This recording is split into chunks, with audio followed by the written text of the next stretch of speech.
Hello guys. So far in the chapter DC power supplies we have learned about block diagram of regulated DC power supply, a brief intro about each of the block, introduction of rectifier, half wave rectifier and one of the full wave rectifier, that is center tape full wave rectifier. Today we will learn about the bridge rectifier. In case if you miss these topics, the links are available in the description. So let's start with bridge rectifier. A bridge rectifier is a type of full wave rectifier which uses four diodes in a bridge circuit configuration to efficiently convert alternating current into direct current, or we can say AC into DC. Here is the circuit configuration of bridge rectifier, in which there is a AC input source, a step down transformer which step down the AC input voltage and apply this step down voltage to the bridge. There are four diodes D1, D2, D3 and D4 which are connected in bridge configuration. A load resistor RL across which we are taking the output. Here A, B, C and D are the terminals. So let's see the working of bridge rectifier.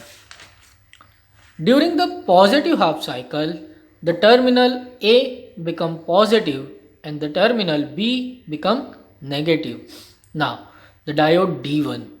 The P end of the diode D1 is connected to positive and hence diode D1 become forward bias. The N end of the diode D2 is connected to positive and hence diode D2 become reverse bias. Here the N end of the diode D3 is connected to negative and hence diode D3 become forward bias, and P end of the diode D4 connected to negative and hence diode D4 become reverse bias. In this manner the current is flow through terminal A to diode D1 to terminal C, through RL through diode D to through terminal D to diode D3 to terminal B.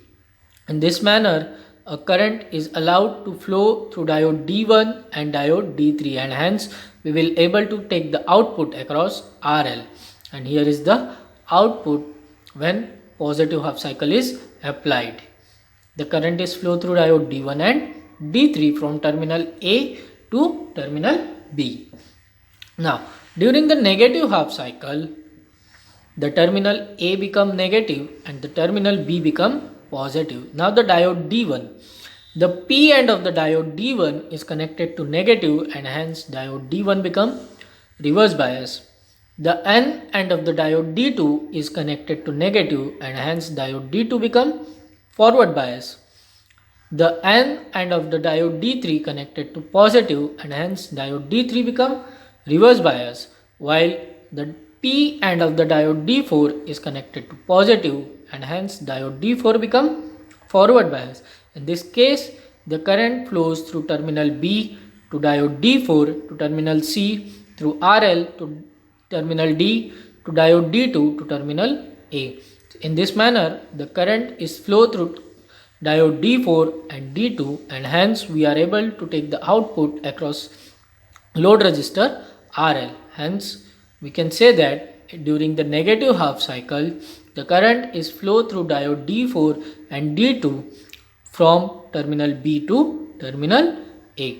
Now let's see the waveform of the bridge rectifier.